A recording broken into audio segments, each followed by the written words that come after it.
अऊज़ु बिल्लाहि मिनश्शैतानिर्रजीम बिस्मिल्लाहिर्रहमानिर्रहीम अस्सलामु अलैकुम वरहमतुल्लाहि वबरकातुहू रब्बि इश्रह ली सदरी व यस्सिर ली अमरी वहलुल उक़्दतम मिन लिसानी यफ़क़हू क़ौली अल्लाहुम्मा सल्लि अला मुहम्मदिन व आलि मुहम्मद व अज्जिल फ़रजहुम।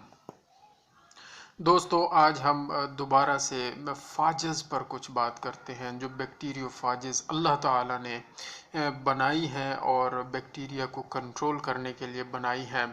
तो उन पे थोड़ी सी गुफ्तगू करते हैं। एक रिसर्च पेपर हमारे सामने है, उसका टॉपिक मैं पहले बता देता हूँ और फिर उसका थीम बताता हूँ और उसमें थोड़ी सी डिटेल आपसे डिस्कस करेंगे ताकि ये चीज़ें मुझे भी अच्छे तरीके से समझ आ जाए और शेयर हो जाए। तो टॉपिक है जी genomic diversity of two lineages of exfoliative toxin A converting phages predominating in Staphylococcus aureus strains in the Czech Republic। तो इस रिसर्च पेपर में बेसिक जो थीम बताया गया है वो मैं पहले थोड़ा सा आपसे डिस्कस करता हूँ। वो ये है कि कुछ फाजेस ऐसी होती हैं जो कि नॉन टॉक्सिजेनिक होती हैं, उनको हम प्रोफाजलेस non toxigenic staph aureus strains कहते हैं। तो कुछ स्टैफ ऑरियस स्ट्रेन्स की ऐसी फाजेस हैं, स्टैफ ऑरियस स्ट्रेन्स के खिलाफ कुछ ऐसे फाजेस हैं जो कि नॉन टॉक्सिजेनिक हैं, जो कि टॉक्सिजेनिक नहीं हैं। तो उनको अगर हम कन्वर्ट कर दें टॉक्सिजेनिक स्ट्रेन्स में, उनको अगर हम कन्वर्ट कर दें टॉक्सिजेनिक स्ट्रेन्स में, तो फिर हमारा जो मुद्दा है कि जी हमने ऐसी फाजिस प्रोड्यूस करनी है जो कि टॉक्सिजेनिक हों स्टैफ ऑरियस के लिए और उनको बीमारी पैदा न करने दें, तो वो हमारा मुद्दा हासिल हो जाएगा। तो इसमें करते क्या है, उन्होंने थोड़ी सी टेक्निक बताई है कि 3 इंड्यूस्ड फाजेस हैं जिनका नाम उन्होंने बताया कि sigma B531, sigma B557 and sigma B122। ये 3 इंड्यूस्ड फाजेस हैं। इनको ये क्या है, दीज कैन ट्रांसफ़र, ये जो 3 इंड्यूस्ड फाजेस हैं ये ट्रांसफ़र कर सकती हैं ETA जीन को। किस में? ये ETA जीन को ट्रांसफ़र करती हैं ये 3 induced phages prophageless non toxigenic staph aureus strains में। जो non toxigenic staph aureus strains हैं उनके अंदर ये ETA जीन ट्रांसफ़र कर देते हैं। कौन? ये जो इंड्यूस्ड फाजेस हैं ये ट्रांसफ़र कर सकते हैं। और जब वो इसमें ट्रांसफ़र कर देते हैं तो वो जो non toxigenic staph aureus strains हैं वो कन्वर्ट हो जाती हैं ETA producer staph aureus strains में। ETA पैदा करने वाली स्टैफ ऑरियस स्ट्रेन बन जाती है जब ETA जीन उनमें आ जाता है। ETA क्या है? ETA है एक्सफोलिएटिव टॉक्सिन A। तो ETA जीन जब स्टैफ ऑरियस स्ट्रेन्स में आ जाता है तो ETA toxin, exfoliative toxin A वो प्रोड्यूस कर सकते हैं। और जब ETA toxin A, exfoliative toxin A produce हो सके स्टैफ ऑरियस की तरफ से, फाज की तरफ से स्टैफ ऑरियस के खिलाफ, तो फिर स्टैफ ऑरियस तबाह हो सकता है और बीमारी पैदा नहीं कर सकेगा। ठीक है ना? तो ऐसी फाजेस जो कि पहले बुनियादी तौर पर नॉन टॉक्सिजेनिक थी उनको हमने टॉक्सिजेनिक बनाना है। कैसे बनाना है? ETA जीन ट्रांसफ़र करके बनाना है। कहाँ से ट्रांसफ़र करेंगे? इंड्यूस्ड फाजेस से। वो कौन कौन सी हैं इंड्यूस्ड फाजेस? तो उनके नाम हमने बता दिए हैं, sigma B531, sigma B557 and sigma B122। और इसमें एक और चीज़ नोट करने वाली है कि ये जो सिग्मा B551 फाज है, सिग्मा B557 फाज है, ये दोनों कहाँ से हासिल होती हैं? ये स्टैफ ऑरियस से हासिल होती हैं। स्टैफ ऑरियस जो कि ग्रुप बी में है। स्टैफ ऑरियस के बहुत सारे ग्रुप्स होते हैं, ग्रुप ए भी है, ग्रुप बी भी है, और इसी तरह और भी बहुत सारे सीरो ग्रुप्स हैं। तो जो सीरो ग्रुप बी है, यस आप उसको सब ग्रुप कह लें, सीरो ग्रुप बी में जो स्टैफ ऑरियस मौजूद हैं, उन स्टैफ ऑरियस से हमें ये सिग्मा बी 551 हासिल होता है और सिग्मा बी 557 हासिल होता है और सिग्मा बी 122 हासिल होता है। तो ये जो तीनों चीज़ें हैं ये इंड्यूस्ड फाजेस हैं। ठीक है जी, इनको हम इंड्यूस्ड फाजेस कहते हैं। ये क्या करते हैं? ये जीन को ट्रांसफ़र करते हैं, ईटीए जीन को ट्रांसफ़र करते हैं। किस में ट्रांसफ़र कर सकते हैं? प्रोफाजलेस, जो पहले प्रोफाजलेस नॉन टॉक्सिजेनिक स्टैफ और ये स्ट्रेन्स हैं, उनमें जीन ट्रांसफ़र हो जाता है और फिर वो exfoliative toxin a producer strains बन जाती हैं। और यही हमारा मकसद है, यही हम चाहते हैं। एक और चीज़ यहाँ नोट करने वाली है कि सिग्मा बी 551 और सिग्मा बी 557 तो आइडेंटिकल हैं, एक दूसरे से मिलते जुलते हैं, but sigma B 122 is different from other tools. और ये डिफरेंस कहाँ पर होता है? ये डिफरेंस तीन चीज़ों में होता है। सिग्मा बी 122 जो कि इंड्यूस्ड फाज है, तीसरी इंड्यूस्ड फाज है, और ग्रुप बी स्टैफ ऑरियस की इंड्यूस्ड फाज है, ये फाज है उस स्टैफ ऑरियस के अगेंस्ट। तो ये जो फाज है ये तीन चीज़ों में मुख्तलिफ है बाकी दो फाजेस से। तो वो तीन चीज़ें क्या है? नंबर एक, इसका डिफरेंस होता है 5 जीन सीक्वेंस पर, एक डिफरेंस है नंबर एक। नंबर टू, दूसरा डिफरेंस XIS जिस जीन कंटेंट पर इसका डिफरेंस है, इस कंटेंट पर ये सिग्मा बी 122 उन बाकी दोनों से मुख्तलिफ है। और विरियान प्रोटीन प्रोफाइल जो होती है उसमें भी डिफरेंस होता है। ये तीन चीज़ें मुख्तलिफ हैं इस sigma B 122 induce phage of staph aureus में। ये तीन चीज़ें मुख्तलिफ होती हैं, लेकिन स्टिल ये तीनों डिफरेंस होने के बावजूद ये सिग्मा बी 122 जो कि स्टैफ ऑरियस की इंड्यूस्ड फाज है, इसमें भी सलाहियत है कि ये ईटीए जीन को ट्रांसफ़र कर सकती है किसी ऐसे स्टैफ और ये स्ट्रेन में जो कि पहले नॉन टॉक्सिजेनिक है और जिसकी फाज नॉन टॉक्सिजेनिक है, उसमें ईटीए जीन ट्रांसफ़र कर सकती है ये इंड्यूस्ड फाज। तो इससे ये जाहिर होता है, साइंसदानों ने कहा है कि जिस तरह ये डिफरेंस होने के बावजूद ये सिग्मा बी 122 ईटीए जीन को ट्रांसफ़र करता है और exfoliative toxin A producing staph aureus बना सकता है, इसी तरह और भी बहुत सारी फाजेस होंगी, इनमें बहुत सारी डाइवर्सिटी होगी कि जो ETA producers staph aureus strains पैदा कर सकती हैं। और भी बहुत सारी फाजेस इसी तरह ये काम कर सकती हैं डाइवर्सिटी होने के बावजूद। ठीक हो गया जी। और इसमें मज़ीद उन्होंने बताया है कि जी there are 89 groups of staph aureus in group B में 89 स्टैफ ऑरियस के उन्होंने ग्रुप स्ट्रेन्स बताई हैं। There are 89 strains in group B, और उनको जो 89 स्ट्रेन्स हैं उनको उन्होंने 6 ग्रुप्स में फर्दर डिवाइड कर दिया है और उनका नाम रख दिया है जी, उन्होंने नाम रख दिया है जी ETA B1 group, ETA B2 group, ETA B3 group. असल में ये ETA exfoliative toxin A producing group है। तो exfoliative toxin A producing staph aureus जो होते हैं वो हमने पहले बताया कि ग्रुप बी में है, और इस ग्रुप बी को फर्दर 6 ग्रुप्स में तकसीम किया गया है।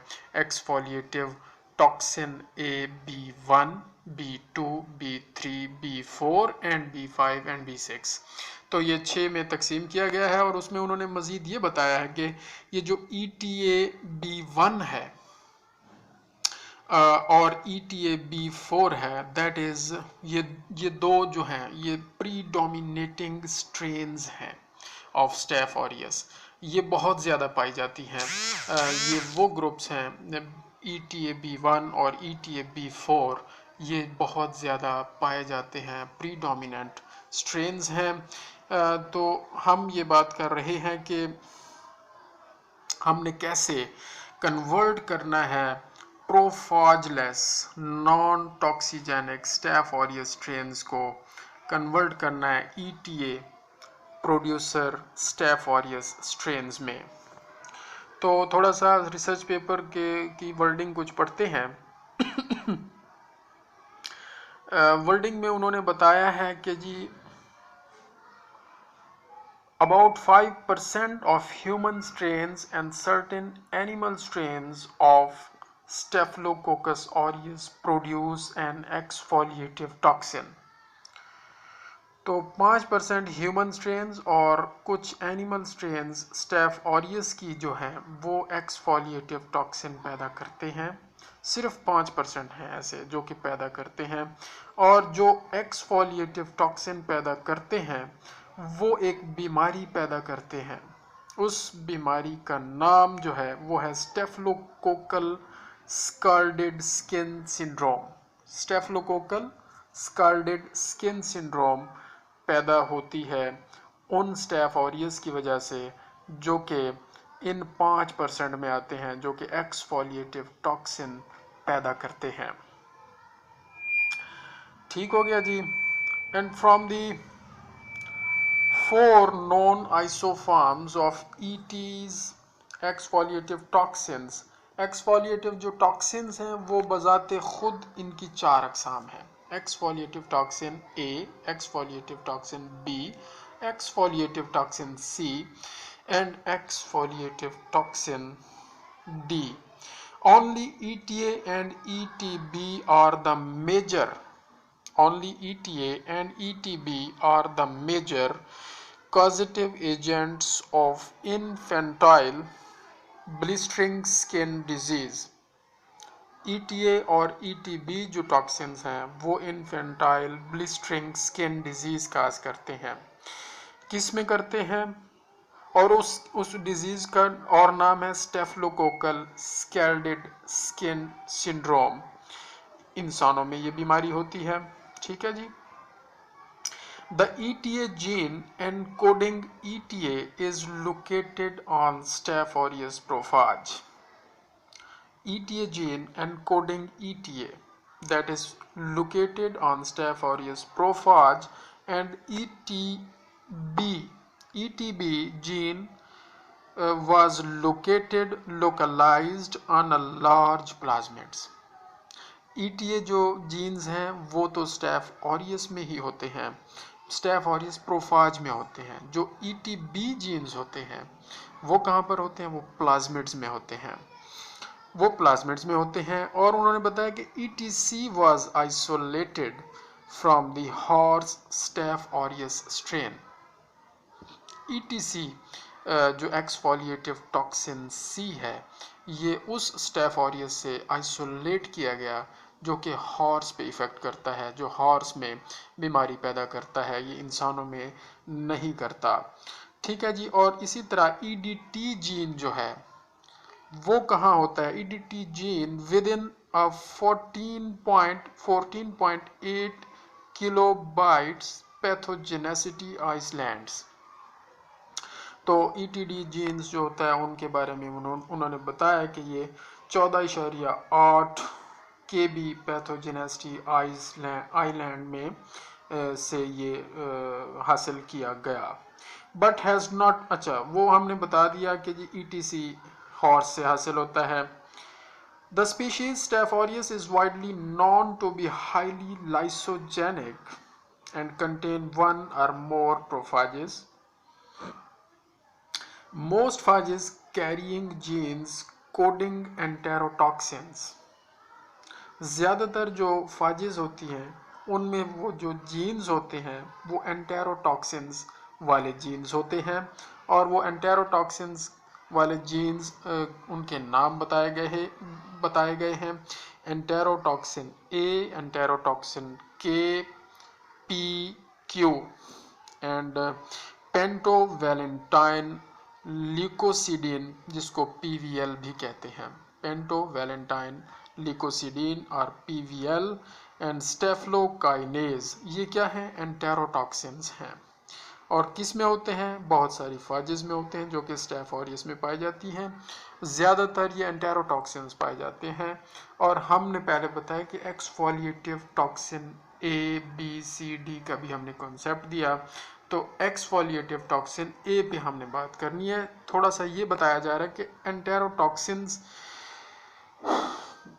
ए K P Q Panton Valentine leukocidin ये भी पाए जाते हैं और इसी तरह chemotaxis inhibitory proteins abbreviated as CHIPS ये भी होते हैं स्टेफ्लोकोकल कंप्लीमेंट इनहिबिटर्स ये भी पाए जाते हैं ये कहाँ पाए जाते हैं जिनमें ये एंटेरोटॉक्सिन्स होते हैं जिन स्ट्रेन्स में उन स्ट्रेन्स को सीरो ग्रुप एफ में रखा गया है स्टैफ ऑरियस की वो स्ट्रेन्स जिनमें ये एंटेरोटॉक्सिन्स पाए जाते हैं ए K P Q chips PVL तो उनको हम सीरो ग्रुप एफ में रखते हैं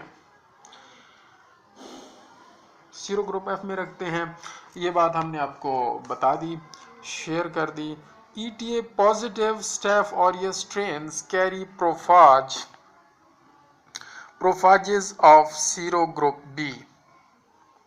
ETA positive Staph aureus strains यानी ऐसी स्ट्रेन स्टैफ ऑरियस की जो कि ETA पॉजिटिव हैं जिनमें एक्सफोलिएटिव टॉक्सिन ए पाया जाता है उनको सीरो ग्रुप बी में रखा गया है हमने पहले बताया कि सीरो ग्रुप एफ में एंटेरोटॉक्सिन्स वाली स्ट्रेन्स हैं और उनके नाम हमने बता दिए सीरो ग्रुप बी में exfoliative toxin A positive staph aureus strains आती हैं और उनको फर्दर हमने बताया कि दिस मेथड उन्होंने बताया कि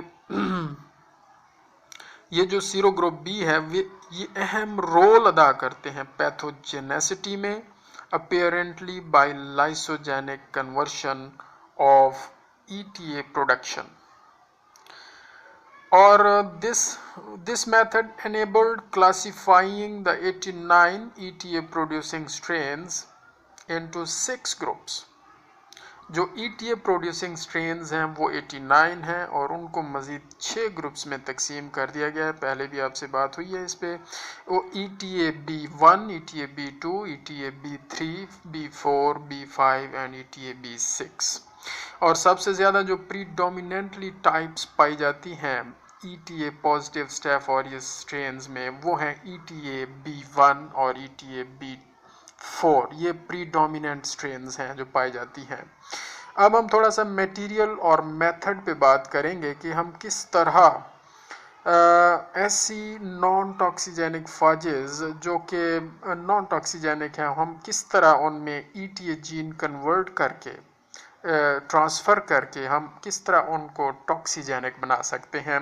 तो उसमें पहला स्टेप उन्होंने बताया है कि bacterial strains and their genotyping करेंगे सबसे पहले बैक्टीरियल स्ट्रेन्स और उनकी जीनोटाइपिंग पे बात करेंगे तो ETA producing staph aureus strains जिनको SA531 एंड SA557 कहा गया है इनको रिकवर किया गया सबसे पहले from the child blisters and hospital equipments in 1998 जो चाइल्ड ब्लिस्टर्स जो बच्चे इस बीमारी में मुब्तला थे उनके ब्लिस्टर्स से ETA producing staph aureus strains 531 and 557 को आइसोलेट किया गया और हॉस्पिटल इक्विपमेंट से भी आइसोलेट किया गया। और जो तीसरी स्ट्रेन है ईटीए प्रोड्यूसिंग जिसका नाम है SA-122 उसको आइसोलेट किया गया from the nose of the expectant mother के नोज से स्टैफ ऑरियस 122 को आइसोलेट किया गया।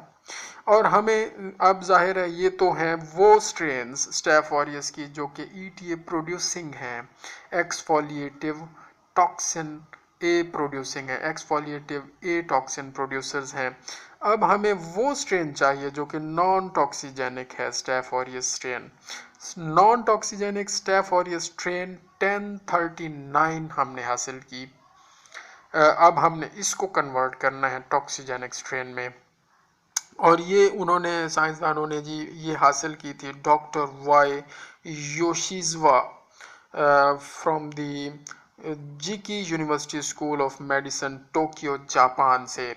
उन्होंने ये 1039 वाली जो है non toxigenic staph aureus strain हासिल की और ये हासिल हो गई। अब उन्होंने आइसोलेशन ऑफ द फाजेस जीनोटाइपिंग, अच्छा इसमें जो हमने जीनोटाइपिंग की वो genotyping was based upon the pulsed field gel electrophoresis PFGE, pulsed field gel electrophoresis की बुनियाद पर इनकी जीनोटाइपिंग कर ली। तो बैक्टीरियल स्ट्रेन्स हासिल की और उनकी जीनोटाइपिंग की, ये एक स्टेप किया और उसके बाद आइसोलेशन ऑफ फाजेस अगला स्टेप था जो करने वाला है। हम ये सारा काम क्यों कर रहे हैं? हमने non toxigenic staph aureus 1039 strain को कन्वर्ट करना है एक्सफोलिएटिव टॉक्सिन ए प्रोड्यूसर में। और ये क्यों करना है? क्योंकि ये वो स्ट्रेन है जो exfoliative toxin a producer strain जो होगी उसके खिलाफ जो फाजेस होंगी वो बीमारी को कंट्रोल करने में अहम किरदार अदा करेंगी। तो ये स्ट्रेन्स तो हमने हासिल की। फाजेस हमने असल में बेसिकली हमने वो फाजेस लेनी है जो कि इन बैक्टीरिया को किल कर सकती हैं, लेकिन कुछ फाजेस ऐसी हैं जो बैक्टीरिया को किल नहीं करती, हमने उन्हीं को कन्वर्ट करना है किल करने वाली फाजेस में। तो आइसोलेशन ऑफ फाजेस कैसे करते हैं? The phages particles were isolated from bacterial cells. Phages particles को आइसोलेट किया गया बैक्टीरियल सेल्स से pre cultivated in BHI medium at 37 degree centigrade for 24 hours. तो फाज पार्टिकल्स को कैसे आइसोलेट किया गया? बैक्टीरियल सेल से हासिल किया गया। बैक्टीरियल सेल जो कि पहले ही कल्टीवेट किए जा चुके थे BHI मीडियम पर। अच्छा जी, ये हासिल हो गया। 2 washed cells resuspended in 10 ml saline solution। Twice washed cells, 2 दफ़ा सेल्स को धोने के बाद उनको रिसस्पेंड किया गया 10 ml सेलाइन सोल्यूशन में और उसकी डेंसिटी भी बताई गई है और अल्ट्रा वायलेट लैंप पर ये काम किया गया at a distance of 40 centimetre for 30 seconds. उसके बाद इलेक्ट्रॉन माइक्रोस्कोपी की गई। इलेक्ट्रॉन माइक्रोस्कोपी इसलिए करते हैं ताकि फाजेस को देखा जा सके। Bacteriophages were harvested from phage lysate by ultra centrifugation at 55,000 revolution into gram for 1 hour. Right, तो 55,000 रेवोल्यूशन पर रेवोल्यूशन 1 घंटे के लिए हम ये सेंट्रीफ्यूगेशन करते हैं रेवोल्यूशन पर मिनट, इतनी स्पीड से 55,000 रेवोल्यूशन पर मिनट की स्पीड से 1 घंटे के लिए हम सेंट्रीफ्यूज करते हैं और उसके बाद जो हमें हासिल होता है उसको क्या करते हैं जी, उसके बाद virion particles stored overnight in phage buffer at 4 degree centigrade temperature, purified in CSCL buffer, and were negatively stained with 2% ammonium molybdate and examined using a transmission electron microscope से फिर इन फाजेस को ऑब्जर्व करते हैं। अगला स्टेप है जी identification of virion proteins. Virion proteins को identify करते हैं। Virion particles of sigma B531, sigma B557 and sigma B122 were purified. उनको प्योरीफाई कहाँ करते हैं? CSCL डेंसिटी ग्रेडियंट में। And their structural proteins were separated by 1DE SDS PAGE, और उनकी स्ट्रक्चरल प्रोटीन्स को SDS PAGE 1DE SDS PAGE से separate करके मालूम कर लेते हैं। अगला स्टेप है isolation of phage DNA। फाज DNA को अब आइसोलेट करना है। फाजेस को इलेक्ट्रॉन माइक्रोस्कोपी के नीचे देख लिया, उनकी आइडेंटिफिकेशन कर ली SDS पेज के जरिए, और अब हम आइसोलेट करना है हमने DNA of the phage. Phage lysates were centrifuged at low speed to remove cellular debris. जो फाज लाइसेट्स हमें हासिल हुआ है उनको फिर हम सेंट्रीफ्यूज करेंगे लो स्पीड पर ताकि सेलुलर डेब्रिस जो है वो रिमूव किया जा सके। And phage particles were concentrated by centrifuging at 55,000 at 4 degrees centigrade for 2.5 hours. Pellet was resuspended in 5 ml of phage buffer. ये जो पैलेट हमें हासिल होगा सेंट्रीफ्यूगेशन के बाद या सेंट्रीफ्यूज करने के बाद, तो उसको 5 ml ऑफ फाज बफर में हम डाल देंगे। Crude phage suspensions were concentrated and purified through a preformed CSCL density gradient। तो ये डेंसिटी ग्रेडियंट है, इसमें हम इसको प्योरीफाई करेंगे। प्योरीफाई करने के बाद density gradient before DNA extraction. Purification of phage genomic DNA by phenol extraction was preformed according to Sambrook et al. in 1989। अच्छा, आइसोलेशन ऑफ फाज DNA कर लिया। अब हमने करना है जी lysogenic conversion and detection of ETA production. तो उसके लिए प्रोफेजलेस और phageless staph aureus strain 1039 was lysogenized with induced phages according to डुअल इफ्ला। Lysogenic strains were incubated in BHI medium at 37 degrees centigrade for 24 hours. Single colonies were cultivated 3 times in medium with 10 raised to power minus 3 molar sodium citrate to obtain pure culture of the lysogens.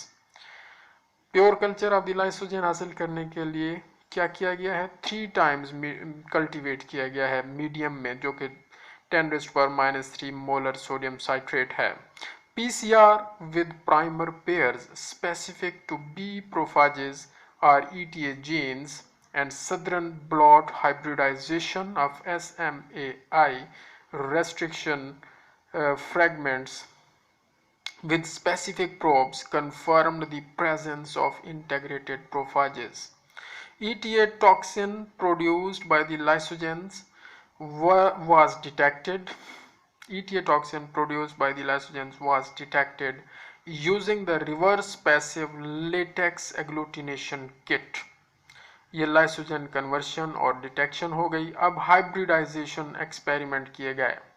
उसके बाद probes were prepared from phage genomic DNA, ठीक है जी, और ए 741 BP amplicon of ETA gene and 582 base pair PCR product of INT gene, which were labeled with the digoxinanin ठीक है जी। Localization of prophages or ETA and INT genes in genomic SMI macro restriction patterns of lysogenized Staph aureus strains were achieved by the southern hybridization assay previously reported। उसके बाद जो है next step है cloning of the फॉज genomic fragments. Cloning की गई फॉज genomic fragments की cloning कर लेते हैं और उसके बाद PCR पॉलीमरेज चेन रिएक्शंस करते हैं। Multiplex PCRs for the detection of A, B and F prophages, ETA gene positive B prophages and type of integrase family were performed as described in the previous studies. All primers and PCR programs used in this work are indicated already। DNA sequencing फिर करते हैं। उसके बाद both strands of the cloned HindIII restriction fragments prepared from the genomic DNA of sigma B557 are PCR products from INT ORF2 TERL POR ORF57 ORF58 ORF62 ORF63 HOL ME and ETA genes were sequenced। इनकी sequencing की गई इन तमाम genes की at the sequencing facility of the Eurofins MWG Operon. ठीक हो गया। And the unique nucleotide sequences obtained in this study have been deposited in the gene bank database under accession number GQ 338075, GQ 338076 and GQ 338077। उसके बाद bio informatic analysis किया गया। The analysed nucleotide sequences of phages sigma B557, 531 and 122 were compared with the sequences of the phage genomes retrieved from GenBank, primarily with sigma ETA, sigma ETA2, sigma ETA3 and sigma 71. Sequence alignment and database searches were performed with the programs BLAST. Identification of INT gene and integrase family of ETA gene positive phages were investigated on the PFAM database। ये किया गया। उसके बाद results क्या हैं जी? Prophage carriage and selection of staph aureus strains. उन्होंने बताया कि जी out of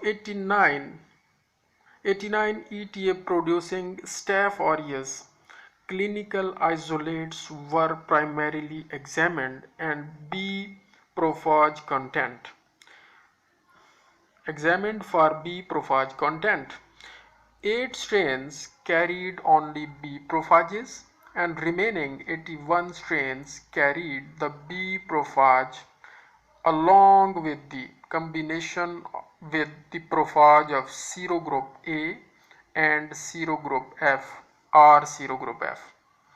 The monolysogenic B prophage positive strains SA531, 557 and SA522 were used for the isolation of ETA gene positive bacteriophages।